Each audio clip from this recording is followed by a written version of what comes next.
सोचिए, दुनिया की दो बड़ी इकोनॉमीज भारत और चीन। दशकों तक चीन की इकोनॉमिक ग्रोथ पूरी दुनिया के लिए मिसाल रही।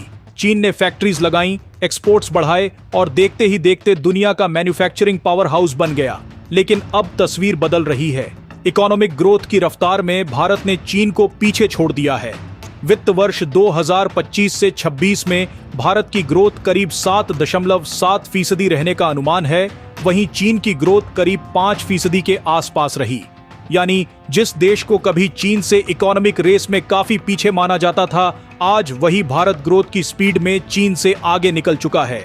लेकिन कहानी सिर्फ इतनी नहीं है। असली बात यह है कि भारत के पास अब ऐसी कई ताकतें हैं जो आने वाले समय में उसकी इकोनॉमिक ग्रोथ को और मजबूत कर सकती है। भारत के पास सबसे बड़ी ताकत है उसका विशाल डोमेस्टिक मार्केट।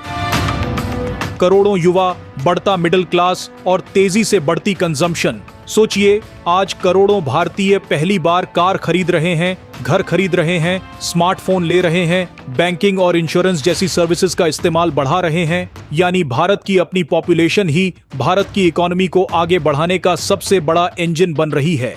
और अब इसमें एक और बड़ी चीज जुड़ गई है, मैन्युफैक्चरिंग। दुनिया की बड़ी कंपनियां अब अपनी सप्लाई चेन्स को सिर्फ चीन तक सीमित नहीं रखना चाहती। कोरोना के बाद ये सोच और तेज हुई है। कंपनियां चाहती हैं कि किसी एक कंट्री पर डिपेंडेंस कम हो, और यहीं भारत के लिए एक बहुत बड़ा मौका पैदा हुआ है।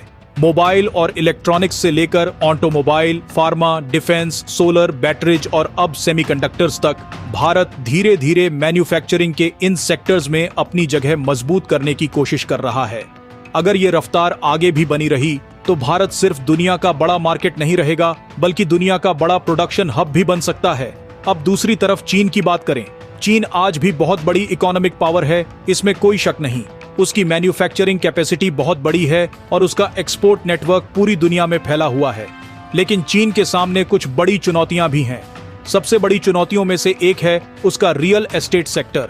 प्रॉपर्टी कंपनीज पर डेट का दबाव है, प्रॉपर्टी मार्केट कमजोर पड़ा है और लोगों के कॉन्फिडेंस को लेकर भी सवाल उठे हैं। इसके साथ चीन की पॉपुलेशन तेजी से एजिंग हो रही है, यानी वर्किंग एज पॉपुलेशन पर आने वाले समय में दबाव बढ़ सकता है और इसका असर चीन की लॉन्ग टर्म ग्रोथ पर पड़ सकता है। हालांकि चीन ने खुद को बदलना भी शुरू कर दिया है। Electric vehicles, batteries, solar panels और एडवांस्ड इलेक्ट्रॉनिक्स जैसे सेक्टर्स में चीन आज भी दुनिया की बड़ी ताकत है। लेकिन यहां भी एक प्रॉब्लम है, ओवर कैपेसिटी। कुछ सेक्टर्स में प्रोडक्शन इतना ज्यादा हो गया है कि अब चीन को अपना सामान बेचने के लिए फॉरेन मार्केट्स पर और ज्यादा निर्भर रहना पड़ सकता है। और भारत के पास फिलहाल एक अलग एडवांटेज है। भारत की पॉपुलेशन यंग है, मार्केट बहुत बड़ा है और डिमांड अभी आने वाले कई वर्षों तक बढ़ सकती है।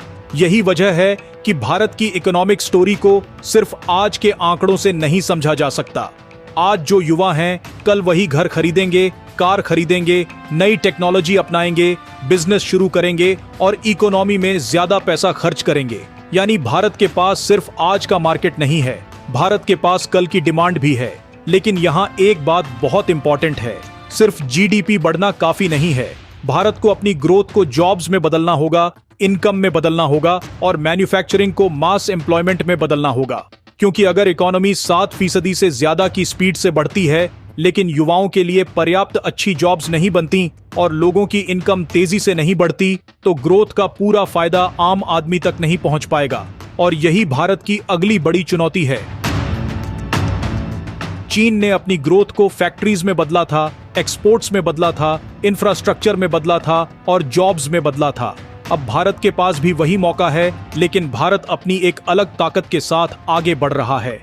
एक बड़ा डोमेस्टिक मार्केट, यंग पॉपुलेशन, तेजी से बढ़ता डिजिटल इकोसिस्टम और दुनिया की बदलती सप्लाई चेन्स। अगर भारत इन सभी ताकतों को एक साथ जोड़ देता है तो आने वाले सालों में तस्वीर काफी बड़ी हो सकती है। क्योंकि आज भारत ने चीन को ग्रोथ रेट में पीछे छोड़ा है, लेकिन असली मुकाबला अभी बाकी है। कुल इकोनॉमी के साइज में चीन अभी भी भारत से काफी आगे है और पर कैपिटा इनकम में भी बड़ा अंतर है। इसलिए ये कहना जल्दबाजी होगी कि भारत ने इकोनॉमिक रेस पूरी तरह जीत ली है। लेकिन एक बात साफ है, भारत ने इस रेस की स्पीड जरूर बदल दी है। एक समय था जब दुनिया सिर्फ चीन की ग्रोथ स्टोरी की बात करती थी। आज दुनिया भारत की ग्रोथ स्टोरी को भी उतनी ही गंभीरता से देख रही है। इन्वेस्टर्स भारत को देख रहे हैं, ग्लोबल कंपनीज भारत को देख रही हैं और दुनिया की सप्लाई चेन्स भारत की तरफ बढ़ रही हैं। तो आने वाला दशक बहुत महत्वपूर्ण होने वाला है। सवाल ये नहीं है कि भारत चीन से तेज बढ़ रहा है या नहीं। सवाल ये है कि क्या भारत इस स्पीड को लंबे समय तक बनाए रख सकता है? क्या भारत करोड़ों जॉब्स पैदा कर सकता है? क्या मैन्युफैक्चरिंग को मैसिव स्केल पर ले जा सकता है?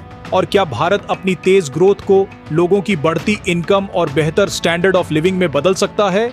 अगर इसका जवाब हाँ है, तो फिर भारत की कहानी सिर्फ तेज ग्रोथ की कहानी नहीं होगी।